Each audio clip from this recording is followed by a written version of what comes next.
what your strategy is and your direction is, value is, without tripping up on the words and getting hung up there.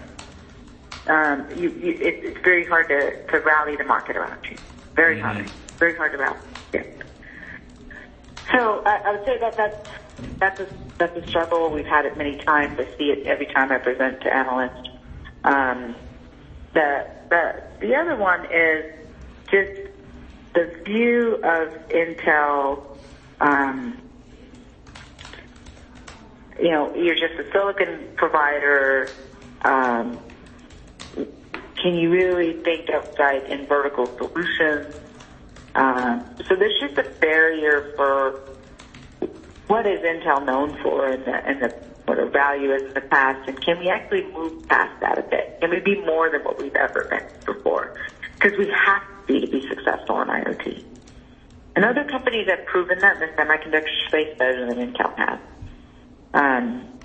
Perception is reality. If you look indoors, I think we've done a great deal of work on that, but it kind of is irrelevant, right? And what the market thinks it is what really matters. Mm-hmm. So the last point, and I think we want to spend a little bit of time on our audience questions.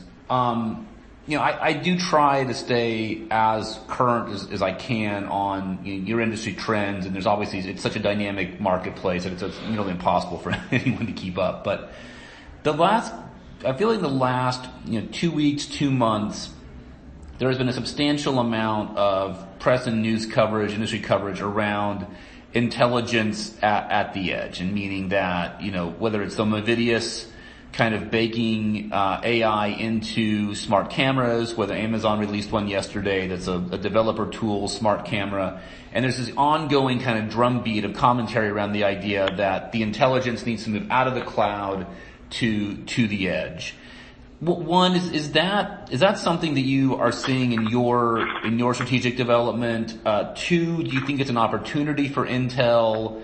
And three, do you think it's an opportunity for Intel IoT specifically? I'm just kind of curious how you're grappling with and interpreting this sort of the movement of intelligence out towards the edge devices, so to speak. Well, one of the first things I talked about is our strategy being helping our customers transition from connected smart to autonomous, right? Mm-hmm. And let me be very biased and Intel centric now, because we're all here to make money at the end of the day. Mm-hmm. Intel makes the most money the faster you get into autonomy. Because what does that mean? That means intelligence at the edge. That means more processing at the edge. That means more processing in the data center. That means AI in the data center. And so in the end, if you look at the P&L, if I would just look at this from a P&L standpoint, Intel wins the faster you move to autonomy. The faster you get intelligence, and autonomy is synonymous with having intelligence at the edge. You cannot have autonomy without intelligence at the edge. Autonomy is a lot more than that. It's just a basic component, right? So again, I think that this trend plays right into our strengths, and one that we have to find a way to enable faster.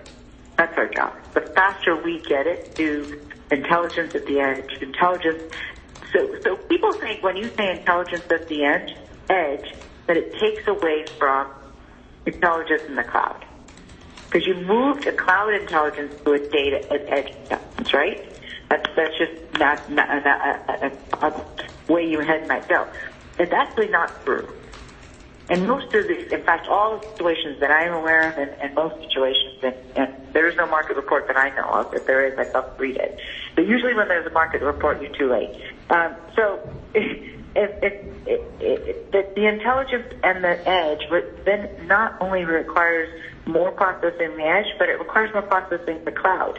Because you can't process. Eventually, you've got to take the intelligence and put it somewhere and do something with it. Mm-hmm. So all both right. It's not one over the other. It's one plus one. Mm-hmm. And that's where we went. Yeah. Gotcha. So, are we